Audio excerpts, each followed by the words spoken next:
accueillons ce jour. À la une, nous avons les séminaires de la semaine, la formation classique au Bénin et au Cameroun, sans oublier le festival de la parole au Togo. Mesdames et messieurs, bonsoir. Voici pour vous le journal télévisé Hebdo Afrique.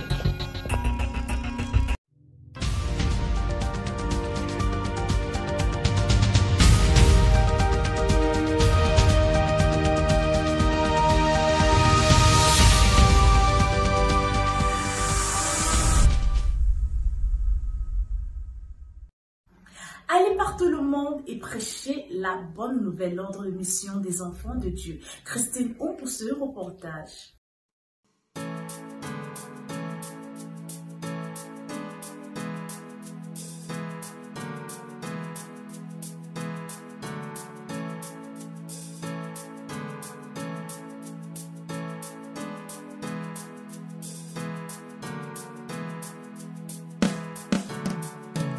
Maintenant que je suis sauvée, j'ai besoin d'être éduquée par la parole qui m'a régénérée. Elle seule peut ma chair redempter. Si les autres étaient restés bouche bée, aujourd'hui je ne serais sauvée. Alors cet évangile je dois prêcher en tout temps contre vents et marées.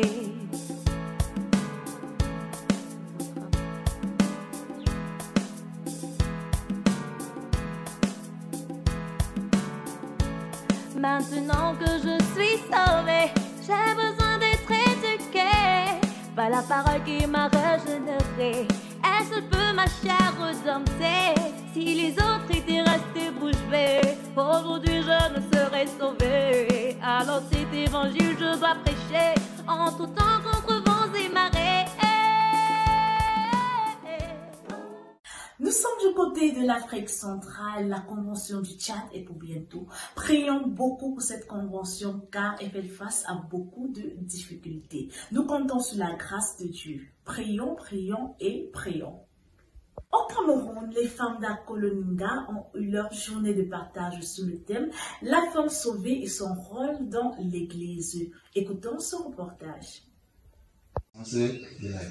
Dans le vœu du cœur de Dieu, c'est que chaque homme, chaque femme devrait avoir ça. Pourquoi? Parce que quand nous lisons dans le livre de 1 Jean chapitre 2, verset 25, il est écrit ceci. Ok, oui, l'enseignement d'aujourd'hui m'a fait apprendre encore une fois de plus beaucoup de choses que le Seigneur a laissées à notre disposition.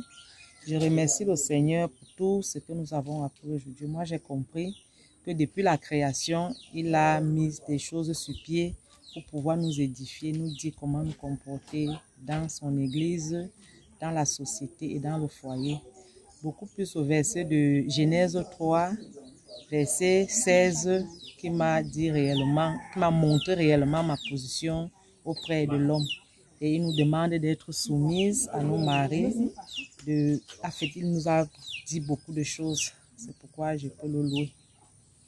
Décevez-vous en Cameroun, c'est lui participer à un concours musical. Le compte rendu avec la responsable des arts et de la culture lors de notre prochaine édition. Écoutons cet extrait de leur passage.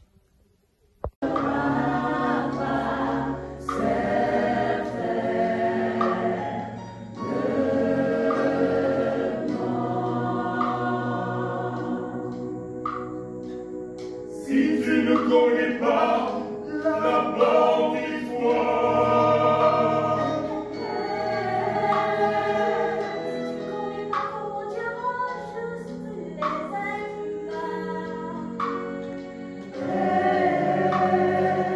et si tu n'es pas né de nouveau, il ne t'épargnera pas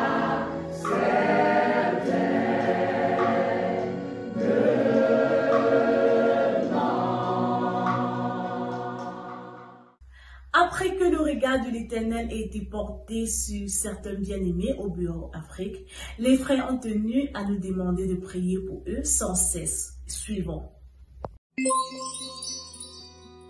Bonjour chers frères et sœurs, je suis le pasteur d'Amboura Gabana Alfred.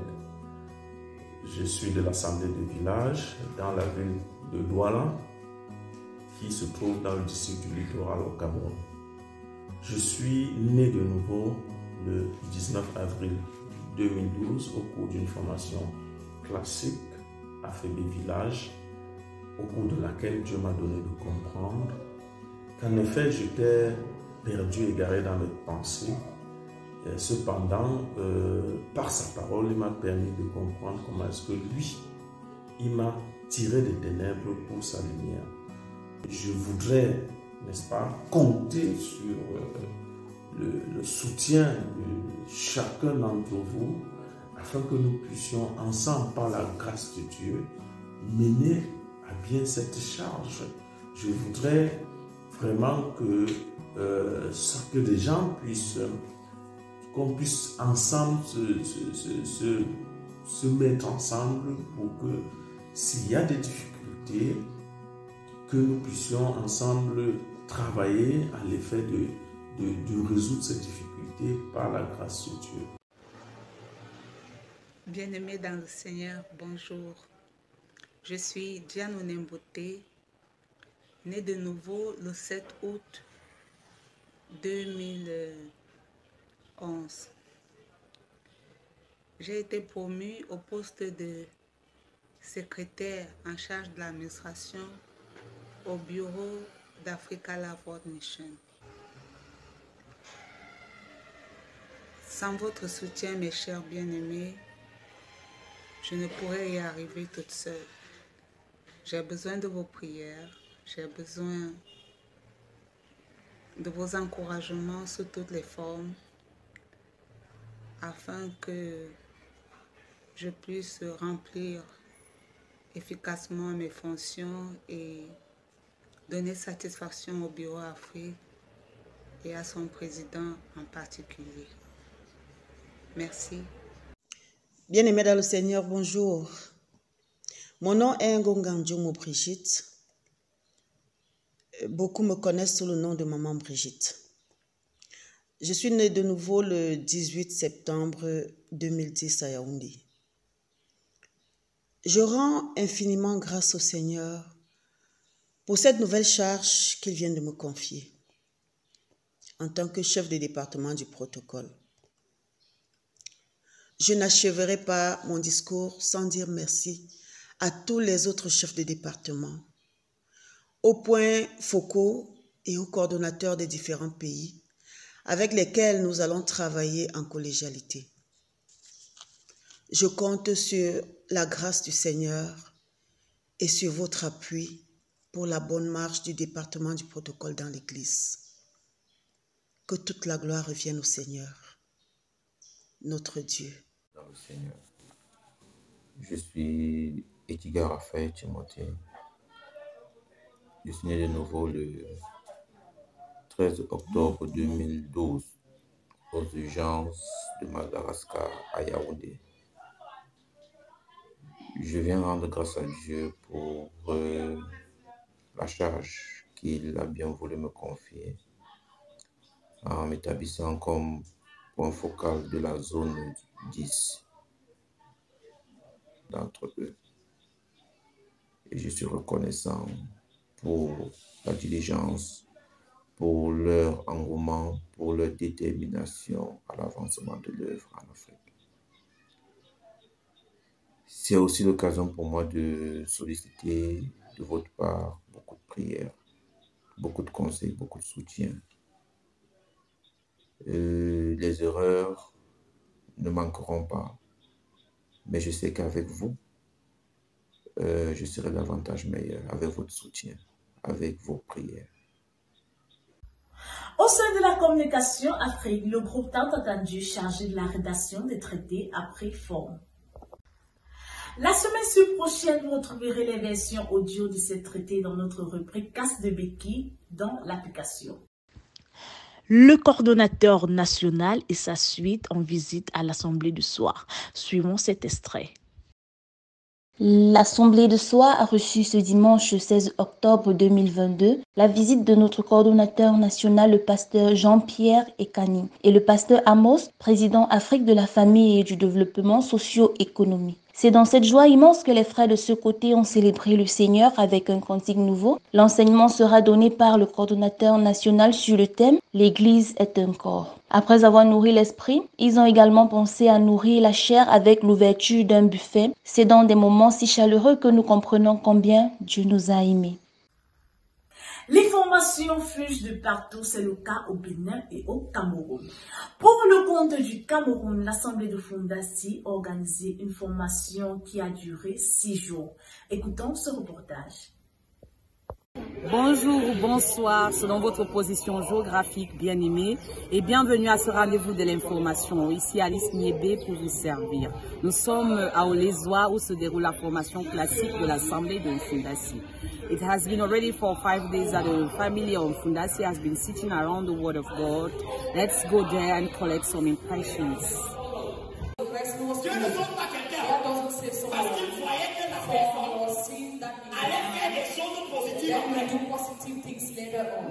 Non, le salut de Dieu est conditionnel.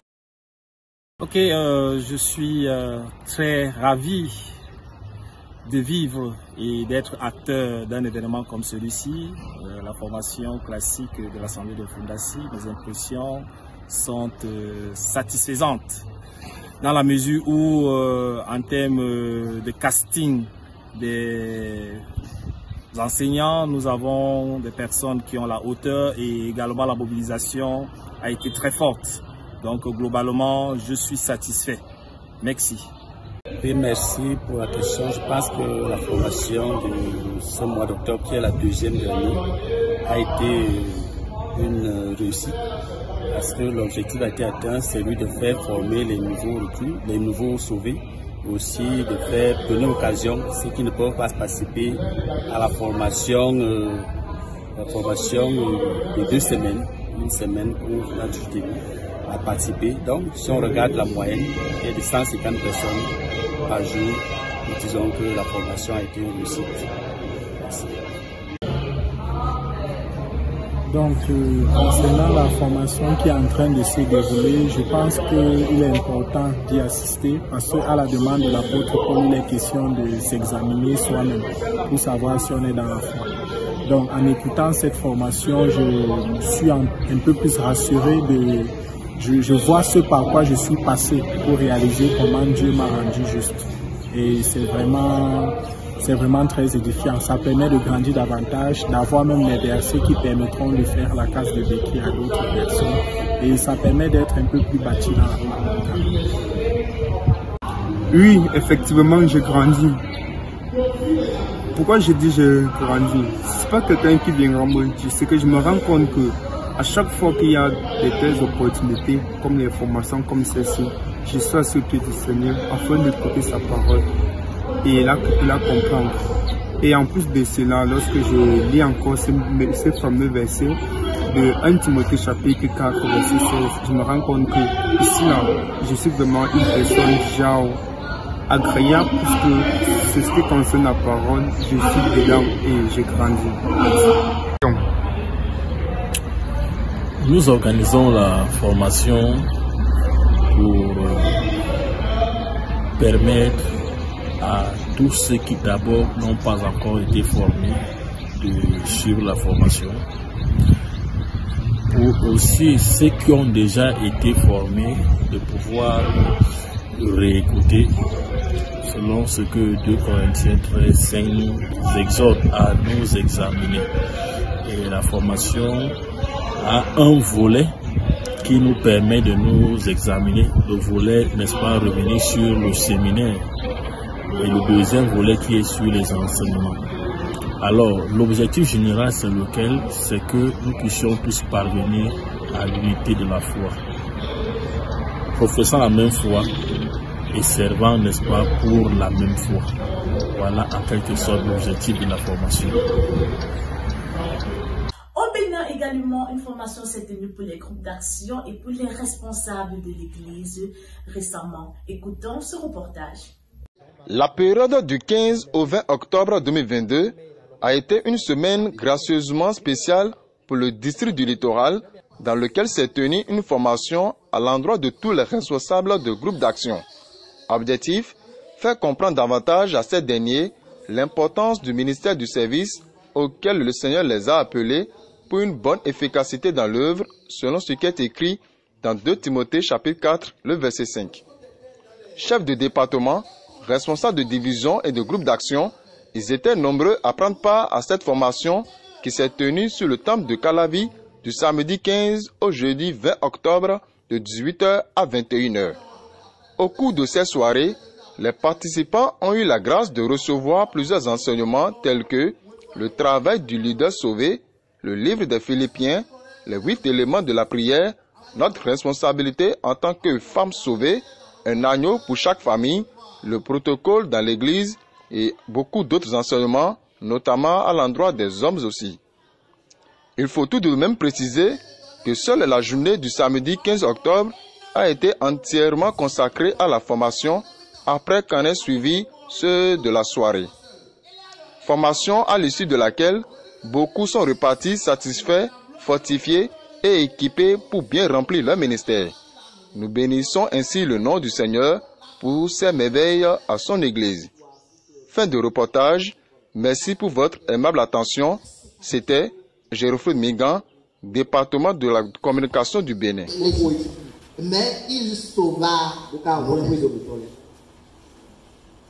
Tournons-nous du côté de l'Afrique de l'Ouest. Le Togo a connu un festival de la parole. Écoutons la communication du dit pays. Dans le cadre de la Journée internationale de la fille, l'Église du Togo a organisé du 11 au 13 octobre 3 soirées d'enseignement à l'endroit des jeunes sœurs. Le 11 octobre, elles ont été instruites sur le thème « La jeune fille que le Seigneur désire ». Le vice-président Afrique, le pasteur Jesse Nasiki, a exhorté les sœurs à être toujours responsables durant leur jeunesse. Dans ce contexte, personne ne pense à quitter l'autre. Pourquoi? Parce qu'il y a déjà une sécurité. On est marié. Mais c'est quand on n'est pas encore marié. Et quand je sens ça une fois, je vois que je suis habitué avec la sauce. Je suis habitué. Donc à un moment donné, je dis que bon, c'est que j'ai fini avec ça là. Il faut que je trouve quelqu'un qui va bien m'aimer maintenant. Le mercredi 12 octobre, le frère David Amegavi a expliqué les implications liées à l'usage du digital. L'attraction des lecteurs ou bien des visiteurs, ok, une interaction avec les lecteurs et fidéliser les lecteurs comme des clients. Ça veut dire, je crée un contenu et je rattache par les CTA des call to action puissants vers un processus ou bien un parcours d'achat. Le droit de la jeune fille a été également l'une des thématiques phares qui a suscité l'intérêt des participants. La sœur Nadine Ofodi a insisté sur le fait qu'il est très important pour la jeune fille de bien connaître ses droits afin de mieux s'engager dans le développement de sa communauté. Près d'une 80aine de jeunes sœurs étaient à ce rendez-vous et avaient suivi avec beaucoup d'intérêt.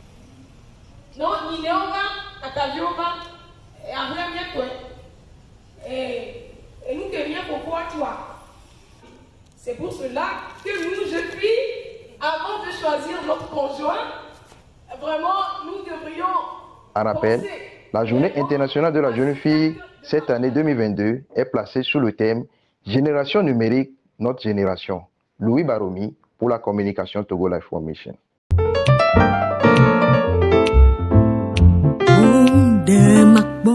Plusieurs disent qu'ils sont enfants de Dieu, serviteurs de Dieu, des adorateurs de Dieu. Bref, qu'ils sont des chrétiens.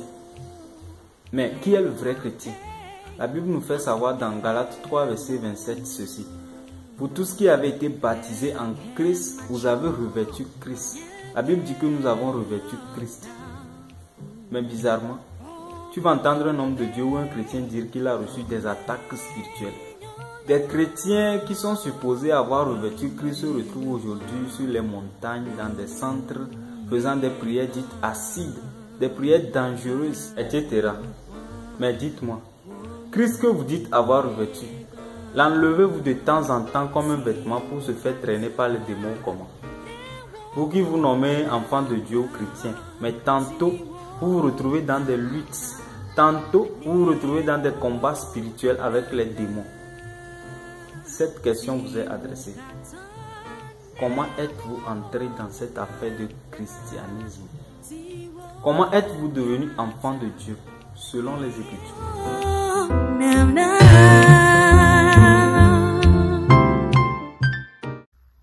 En Afrique de l'Ouest, un séminaire de sourds s'est tenu du côté du Kenya. Nous avons recueilli 3 témoignages. Écoutons. Of the future things, and is never able to make people who come to it, to the altar every year with the same offense, completely clean. It means, with all that they were doing, they could not make them completely clean. They would just be somehow clean, which means it is only the past sins and the present sins that they live. But the corrupt heart, the future sins, and the dead spirit remain the same. And the present sins. But what about the corrupt heart? With the sins in the heart that you will do next year? Will you be able to confess? No. Isn't it? That is why in Hebrews chapter number 10, verses 1, the Bible says what? It's not possible for the blood of bulls and goats to take away what? To take away the sins. So that is why in Isaiah chapter number 43, verses 24, the Bible says what? Hors de l'Afrique, la diaspora a organisé un séminaire sur Zoom avec les aînés d'Afrique. La formation s'est soldée avec un culte spécial, Phil Chesley, pour ce reportage. Durant la semaine du 18 au 22 octobre 2022, l'Église de la diaspora a pu bénéficier des grâces offertes par le Seigneur, par le canal des aînés de l'Afrique, au travers des enseignements qui ont été dispensés sur plusieurs thématiques, dont le combat spirituel, Église 1, 2 et 3, la capacité de pardonner. S'ils étaient multiples acteurs à être intervenus sur la plateforme Zoom en ligne, afin d'édifier l'Église de la diaspora sur ces différentes thématiques. Au sortir de cette formation, nous avons recueilli multiples témoignages des frères et des sœurs qui ont été agréablement nourris au cours de cette formation. Nous bénissons le Seigneur et nous prions afin que ce genre d'initiative puisse être perpétré au sein de la diaspora. C'était Phil Chesnel pour la communication de la diaspora. Nous sommes arrivés au terme de cette édition. Ça a été un réel plaisir de vous retrouver en ce jour et on se dit à lundi prochain.